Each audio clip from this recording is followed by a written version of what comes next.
Escape Pod. Episode 680. A Barrow for the Living, by Alison Wilgus.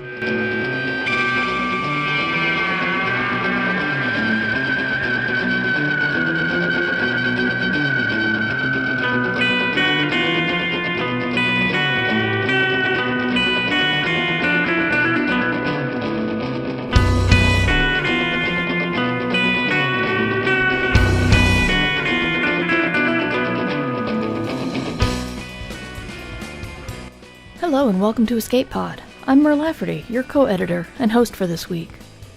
This week's story is A Barrow for the Living by Alison Wilgus. Alison is a Brooklyn-based best-selling writer, editor, and cartoonist who's been working in comics for over a decade. Most of Alison's professional work has been writing for comics, including Flying Machines and The Mars Challenge, with First Second books, and Cronin, a solo debut from Tor Books. Alison's short prose fiction has been published by Ender Zone, Analog, and Strange Horizons. In spare time, Alison hosts a podcast about comics publishing called Graphic Novel TK with Gina Gagliano. Alison tweets and Instagrams at Ali Wilgus, and you can find many comics and stories at AlisonWilgus.com. It's narrated for us by Khalida Muhammad Ali. Khalida lives and works in Houston as an oncology nurse. She's married and the mother to 3 brilliant artistic children. She writes because she loves to, and also because she has a story or 2 or 3 to tell. This was originally published in Analog Science Fiction and Fact in the May-June 2018 issue. Now weigh your care package carefully before you put it in the mail. It's story time. A Barrow for the Living by Alison Wilgus. Read by Khalida Muhammad Ali. Sitting on cold deck plates, which in turn sit on Mars, Desiree wonders why they bother to monitor the entry, descent, and landing for these resupply missions at all, as only the outcome matters. Either the capsule will survive, and so will they, or some part of the EDL will fail, and the cargo will be lost, and their splinter of a settlement will disappear into the dust. The aeroshell has entered the atmosphere, says Vika. She is cross-legged on the floor and hunched over her laptop, the hood of her greasy sweatshirt drawn up around her face. The benches become shelves when they closed off the other modules. There is nowhere else to sit. We're in communications blackout. Desiree's legs are stretched out in front of her back against a crate filled with a dead woman's belongings, her feet pressed to the floor of the toilet. She takes another bite of the protein bar that she's been nursing since yesterday. She doesn't care about this and would leave the room to do something else, absolutely anything else, if she could. But there are no other rooms. Zoe is wrapped in a once yellow blanket, red dust cemented with sweat and tears into stains that look like old blood. She and Vika are touching at the knee and at the elbow. Zoe is looking at the laptop screen, its light casting a blue shadow across her face. But Vika continues to read the EDL progress aloud. Not for Desiree, certainly. Maybe for Mariska, who would have cared if she were still alive. "Com is back," says Vika. "Parachute successfully deployed." Desiree tries to remember who even launched this resupply. Not the CNSA. China sent the last one, and they never exceed the minimum. NASA EDL doesn't use parachutes anymore. Was Cosmos then? Vika would know, but she doesn't like to ask Vika questions. "Retropropulsion has fired," says Vika. 10 seconds until end of burn. Zoe leans closer to the screen. She reaches out for Vika's arm, and her fingers close on a fold of sweatshirt fabric. "Engines cut," says Vika. 5 seconds. Desiree scrapes rusty sludge from under her nails and smears it on her thigh. They never let her go outside anymore, but Mars is everywhere. Her snot has been brown for years. Impact, says Vika. Everything looks nominal. The capsule is fine. Zoe relaxes her grip. How far? Vika frowns. They hit the landing eclipse. Zoe peers at the screen, impatient. All the way on the northern edge. 143 kilometers. Desiree pushes herself up, palms on the floor, and then the top of a storage crate. Her joints ache as they compress under her weight. But she's more worried about the way the floor lurches beneath her, the jump in her pulse and sudden quickness of her breath. They ran out of CO2 filters weeks ago.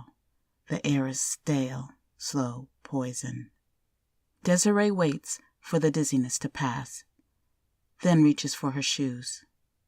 I'll take the golf cart, she says. Vika closes the laptop with a sharp plastic snap and tucks it under her arm as she stands. We'll use the rover, she says. She reaches down to Zoe, who takes the offered hand and is pulled to her feet, still clutching the blanket around her shoulders. Desiree snorts. It's a waste of time to pressurize that thing. Not for a supply pickup. I'll throw the cargo in the cart's flatbed. We can sort it out here in the hab. They're all standing now, all much too close together, their heads inches from the ceiling. Desiree has kept her hair cropped short since the launch from Baikonur, but she can feel it brush against the hatch to the flight deck turn closet above them. She can smell the other women whenever they move, reeking puffs of anxiety and urine, which rise above the background stink of the Barrow they are all living in. Desiree strips down to her underwear, her sweat-stuck pants and shirt peeling away from her skin. It's difficult to do this without elbowing Zoe in the back of her head. The furniture and fixtures bolted to the walls enclose a circle of open space less than 3 meters across, and much of that space is now packed with crates of things that aren't food or water, but are nevertheless too important to be abandoned.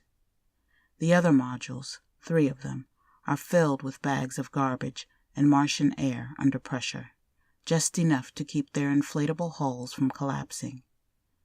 They'll be part of the colonial architecture when the next cruise mission arrives. If it arrives.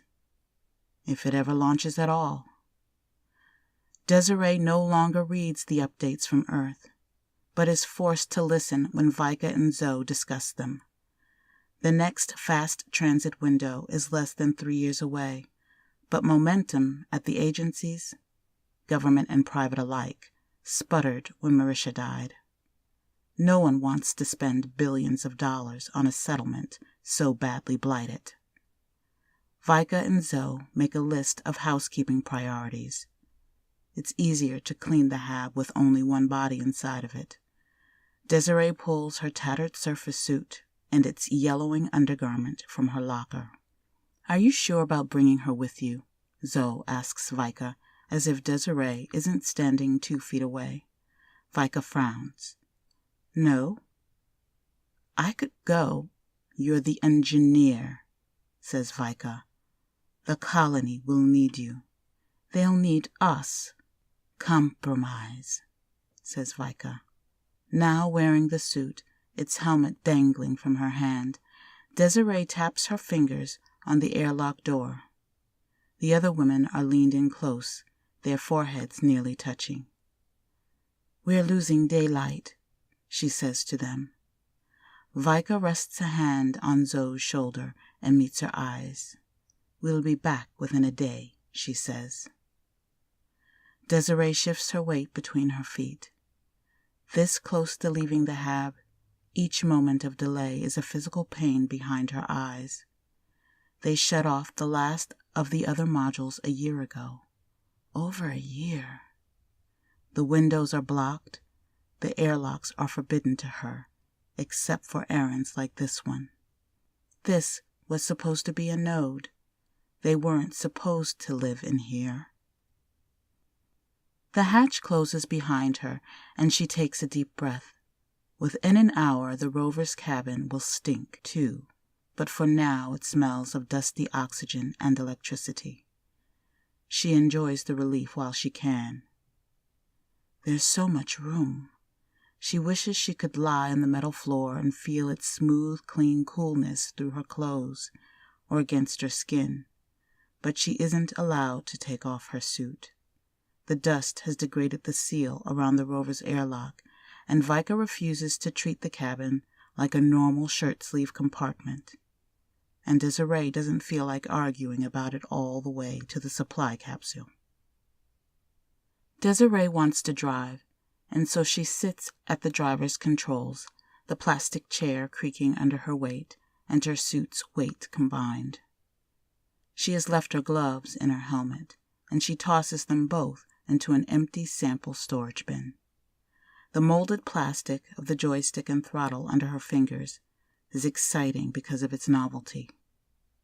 Vika, perhaps distracted or perhaps strategically conciliatory, sits at the navigator's position and pulls up their route on the screen. The rover crawls forward, away from the lab. There's a monitor that shows her a reverse view, and she watches as the hatch to the airlock recedes until it's a dust-red rectangle of mechanism set in the gently sloping jumble of rocks stacked around the hab. Cairn as radiation shielding, each stone selected and placed with gloved hands. The month they spent building it is a singular bright spot in Desiree's memories of this place. She and Marisha together under the dim, distant sun, leaving boot prints in the dust of Mars, alive and purposeful. It's standard procedure to do a perimeter check of the hab whenever they have an opportunity. There isn't much to look at. Eroded tire tracks crisscrossing the regolith, the oldest of them barely discernible. As she nears the midway point of her circuit, the golf cart comes into view, an open-air buggy meant for quick excursions. It's parked forlornly beside the EVA airlock, buried under a quarter-inch of dust from the last storm. Desiree loved the golf cart. Driving it felt like she imagined it would, like she'd hoped, when she'd first volunteered for this mission.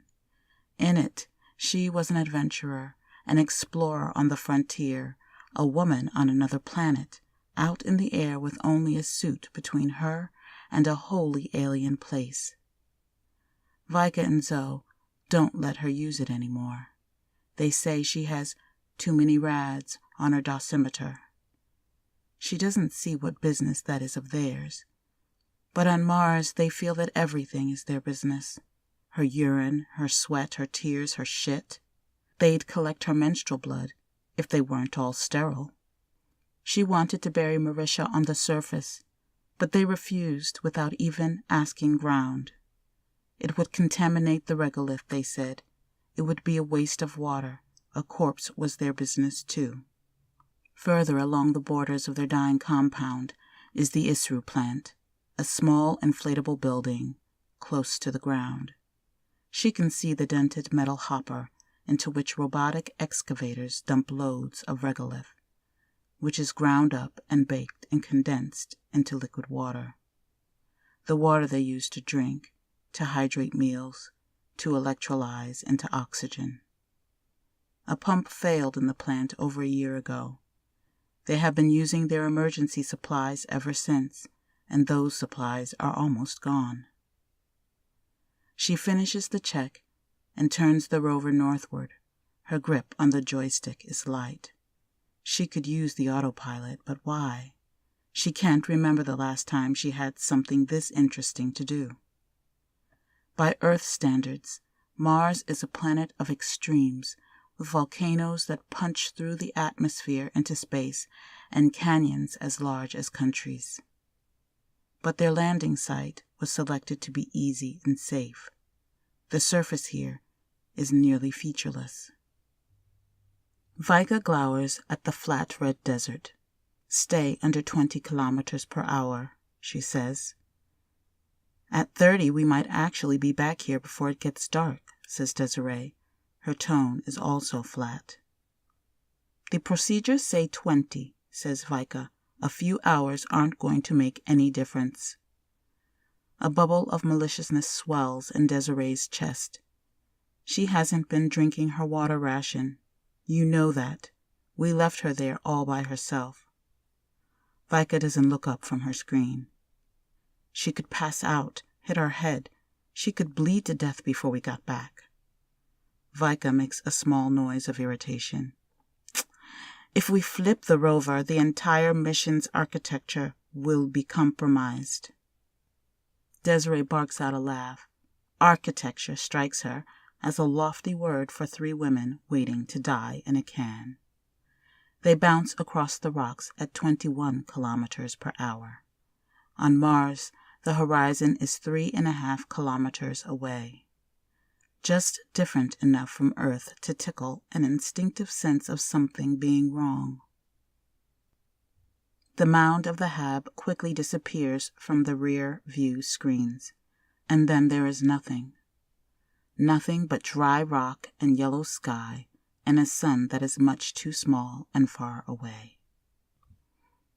Desiree stands waist deep in a converted Soyuz capsule, her feet planted at awkward angles against the inside of its hull. Dust has worked its way into the joints of her suit, making it difficult to lift her arms, to turn her waist, to walk. The compartment is jammed with dozens of shrink-wrapped parcels, and the effort of wrenching them free of the flight-shifted pile and handing them out to Vika has left her winded and sore. The protein bar was finished hours ago, and the day's water ration is gone. Her temples throb with a dehydration headache that never really fades. She hefts a package that's larger than the others, heavy even in 1/3 G, and glances at the text beneath its barcode. It's the new pump assembly, she says. Vika takes it from her reverently, cradles it in her arms like an infant. It occurs to her that Vika holds their future in a very literal sense. The last delivery wasn't that long ago, says Desiree, surprised this one came so quick. Good timing, I guess, with the pump. They launched it outside the low-energy window, says Vika, her voice in Desiree's ear. Her steps toward the rover are slow and meticulous. An Angara A7. Those are for crew launches. Crew and emergency resupply. With this and with the CO2 filters, we couldn't wait 2 years. Desiree yanks the next bundle out of its restraints. Expensive fucking Band-Aid, she mutters. What is that, a couple $100 million for each of us? It's not just for us. You know that's bullshit. Vika doesn't reply. For an intense red moment, she wants to leap out of the capsule, grab the package from Vika's hands, and smash it against the rocks. They finish their work in silence. The penny sun has almost set, and Desiree is still outside in the capsule, enjoying the open sky overhead.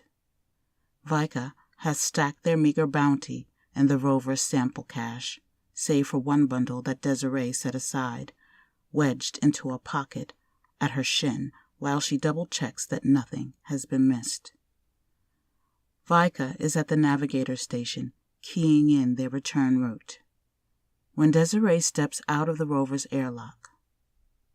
Vika frowns when she sees the package in Desiree's hands, and the frown deepens as Desiree removes her gloves. You shouldn't touch that before you've wiped it down, says Vika. Desiree ignores her. She drops the gloves and her helmet to the floor and reaches for the toolkit on the wall. Vika types with fierce, irritable pecs. I thought you were in a hurry. I thought you weren't. Desiree finds a utility knife, extends the blade, and slits open the plastic. There are 4 smaller parcels inside. I told Zoe to go ahead and light another oxygen candle, says Vika.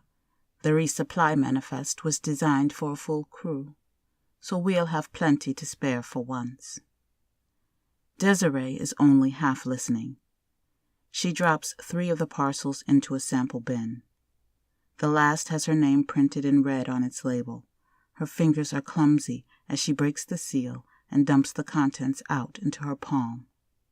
A 4-terabyte flash drive, a miniature Snickers bar, a note written on paper so thin that she can see her fingers through it. I know Marisha's bugging you to read more, so I thought I'd make it easy. Couple 100 audiobooks on here, nonfiction, histories of the African continent, diaspora stories, the kind of thing you like, and Harry Potter. Sorry, cultural literacy. That's all I can fit on this card they gave me. The rest will wait for the email. Love you, miss you, Sheena. She reads it over several times. The unopened parcels, the candy, and the flash drive are tucked into her helmet. When she sits in the driver's chair again, the note is folded up and pressed into her palm, held in place by sweat. The sun is low over the desert as they rumble south again. Vika wraps a greasy lock of hair around her finger and pores over the manifest. We're not going through the CO2 filters as quickly anymore, she says. If we stretch half this equipment until the next resupply, we'll be able to build up our emergency stock. Desiree's grip on the joystick tightens. We're lucky, says Vika. Even with the expedited launch, we may not have held out. If you want to say you're glad Marisha died, just say it. Don't fucking mince around. Vika draws a sharp, shocked breath. And don't give me that noble sacrifice crap either. She didn't sacrifice anything. Des, that's not... She died. For no reason. She would have wanted it this way, says Vika. Her voice is low and quiet. If she'd been able to choose, she would have chosen the mission. Desiree knows that Vika is right, but that only makes her more angry. Don't turn it into a part of your fucking narrative. Don't you fucking dare. I'm not. A sharp crackle from the radio interrupts them. A moment later, a tinny ghost of Zoe's voice bursts through the static. To Rover. Hab to Rover. Do you copy? It's difficult to hear her. Something roars over the channel, swallowing her voice. Vika leans forward in her seat and reaches for the comm. Hab, this is Rover. We copy. Activate the candle. I don't know what happened, but it's... She drowns in crackling static. Vika punches the button again. Zoe, please repeat. You're not coming through. The growl of the channel grows louder, harsher. Vika scrambles to correct for it, but the audio doesn't improve. Maybe there's a storm ahead, she mutters. The sky outside is buttery and clear. A single word emerges from the roiling soup of sound. Fire. The roar abruptly shifts to peaceful white noise. Desiree accelerates to 30 kilometers an hour. Vika does not argue. Twilight is brief on Mars. The sky grays and darkens, and the Milky Way blooms above them. Desiree would drive by starlight if she could, but Vika reaches over to flip on the headlamps, and twin beams of LED blue spill across the ground. The world narrows to this road of light. The procession of rock, the sharp jolts to the cabin. They are going too fast for the rover's suspension to compensate. They have not heard from Zoe in 2 hours. They won't reach the Hab for 3. Vika crouches over the chemical toilet and vomits up water and bile. Desiree holds the controls so tightly her hands begin to cramp. Even with her helmet on, Desiree can hear the master alarm through the hatch. The controls beside it are dark and lifeless. She wrenches an access panel away from the wall, grabs the manual override, and pulls as hard as she can. Black smoke pours into the airlock and swirls up around their heads.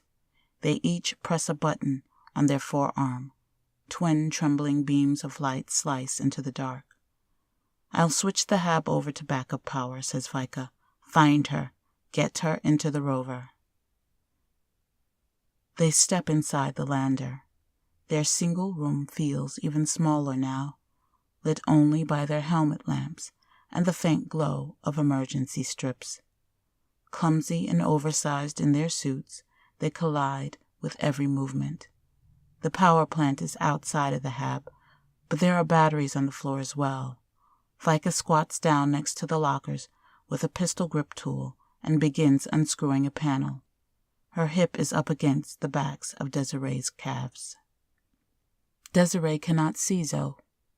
Her beam finds the metal canister of the oxygen candle, one end blackened and distorted. Everything within a foot of the deck is charred, melted in places and ash in others. She crouches and runs her hands over the floor, reaches into small empty spaces between the crates, gropes for something that feels like a body. The master alarm warbles and falls silent. A few moments later, the overhead lights flicker on behind the gloom. The floor begins to vibrate under her boots. The smoke thins. Zoe is not there. "I can't get her on the radio," Vika says. Her voice is hoarse. "She didn't take her suit. She didn't take it. I don't understand." The EVA airlock is still completely blocked, but Desiree shoves her way toward it. She pushes bags of dehydrated feces out of the way, tears off her helmet, and presses her face to the small glass window. The lock is empty. The air in the hab hasn't cleared completely, and her eyes start to burn. She pulls her helmet back on. The two of them search the same places again and again, moving in circles as their elbows knock together, their breath loud over the radio. The oxygen candle rattles as they kick it with their boots. Zoe has not crammed herself on top of the stack of crates or into an empty suit locker. Zoe is not here. The other modules are sealed. There is nowhere else to go except the surface. Desiree's heart is beating very fast. She backed the rover up to the airlock in the dark. She was distracted, worried. Could there have been a body out in the dust? Is it underneath the rover, crushed and frozen? She is breathing too hard, and it makes her lightheaded. Fuck! She pulls off her helmet again and drops it to the floor, runs a hand over the tight coils of her hair. Fuck! Fuck! Fuck! Where is she? Desiree feels like her suit is crushing her. She claws her way out of it, careless in her panic.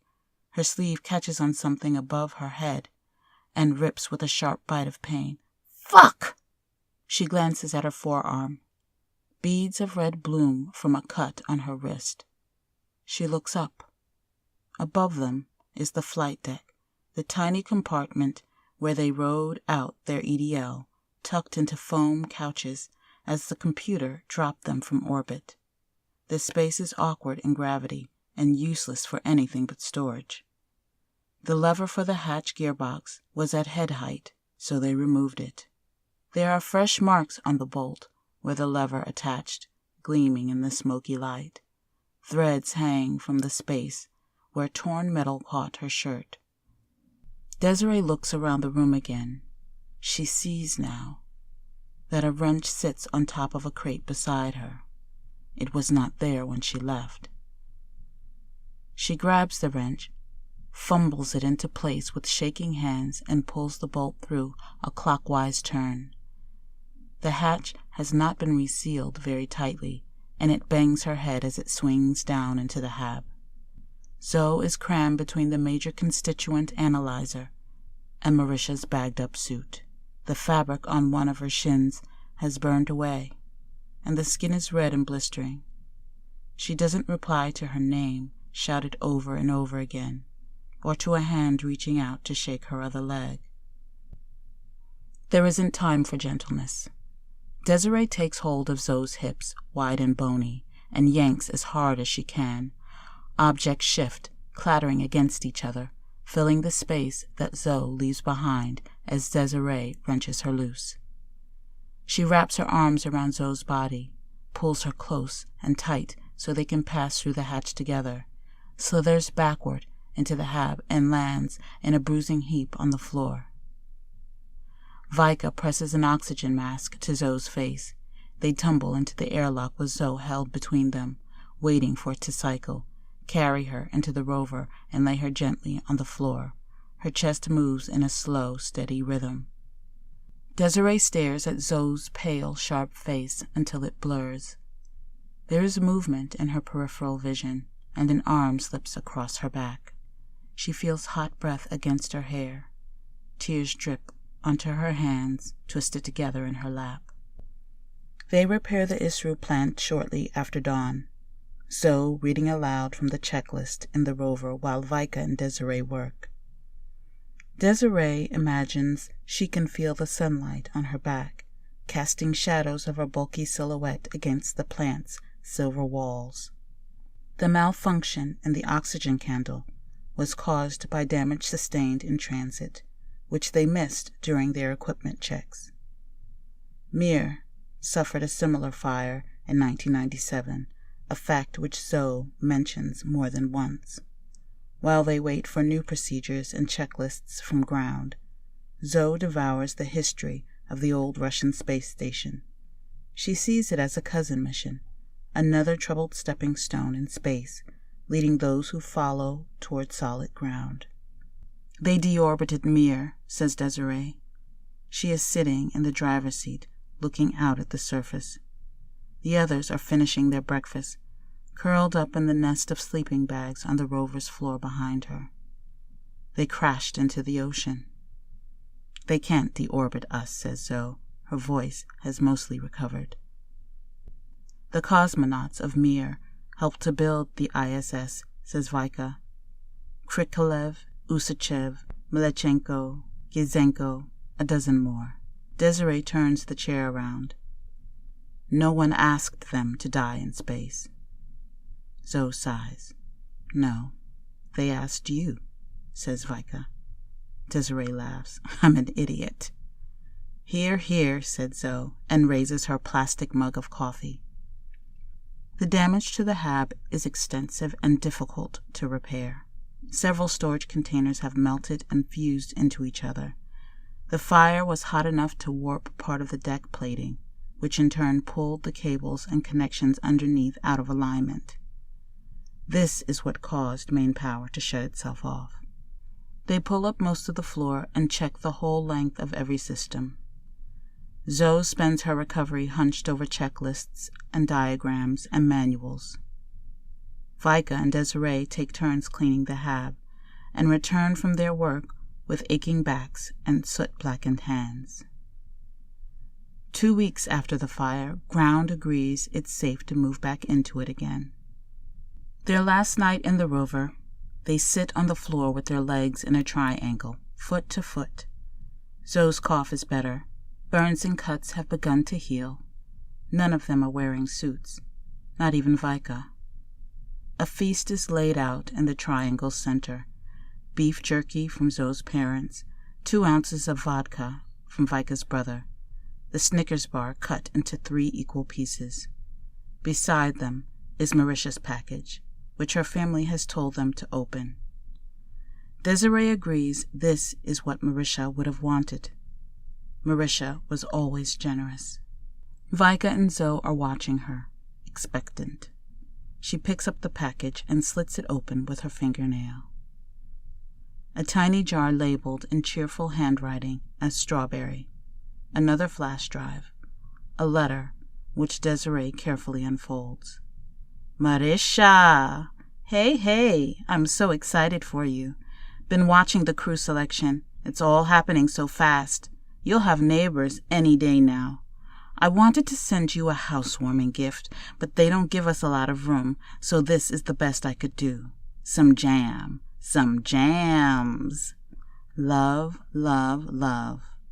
kisses and hugs, kisses and hugs, kisses. Sophie. Below this, at the bottom of the small paper, Sophie has drawn a rectangle about an inch wide and half as tall.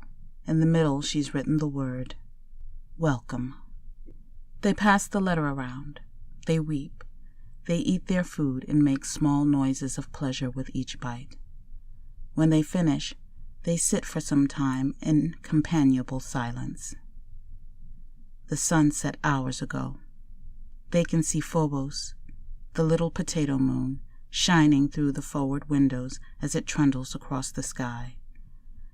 Desiree picks up Marisha's letter again. How far behind are they in the crew launch timeline? About 6 months, says Zoe. Maybe more. Can they make the first transit window? Zoe considers this. Yes. How many candidates have backed out? None. Desiree chuckles in honest disbelief. Why would anyone want this? Why did you? Vika asks, sharp but not unkind. Desiree looks down at the letter. The next morning, Zoe and Vika cram into the hab and begin to move small things around, making it home again. Desiree finds a penknife and cuts the welcome mat from Marisha's letter. She steps up to the rover airlock, now closed again, and presses the little rectangle to the upper rim of the hatch, held fast with a looped silver of duct tape. It's too crowded in here, she says, still looking at the paper. Zoe and Vika laugh very loudly. Desiree crosses the hab in one stride and begins to shift crates around. The EVA airlock emerges from behind them.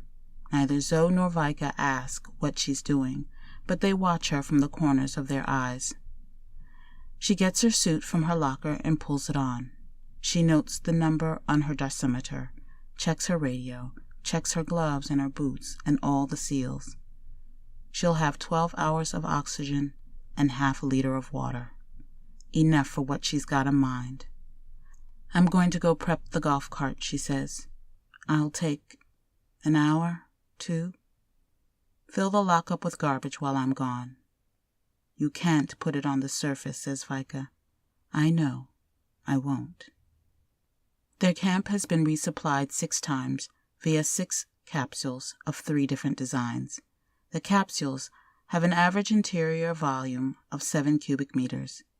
Each of the 3 inflatable modules attached to the hab contain 12 cubic meters of usable space. For once, the math is promising. An hour and a half later, when she's finished her checks and refueling and opened the outer door of the airlock once again, she finds several cubes of compressed trash sitting just inside. They are vacuum-sealed in plastic and relatively light in the Martian gravity. She stacks them in the cart's flatbed and lashes them in place, enjoying the exercise and the light and the feel of dust shifting under her boots. She has programmed the coordinates of the nearest capsule into the cart's computer. King Leopold's Ghost is playing on her suit's internal speaker. The day is clear and breezy, little swirls of dust skipping along the tops of dunes. She is alive on Mars. She is living on Mars. She will live.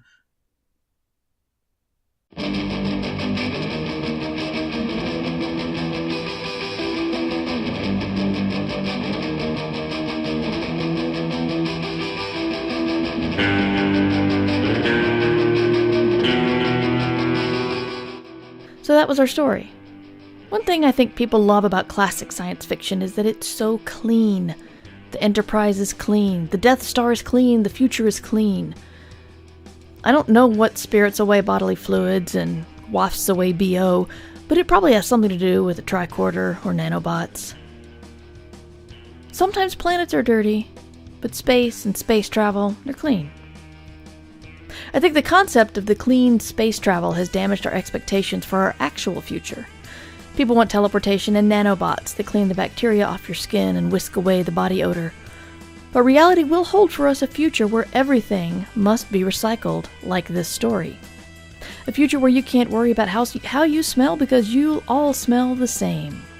When you don't have ready food, water, or even air, the concept of survival takes on a whole new meaning. The women on this trip do not have it easy.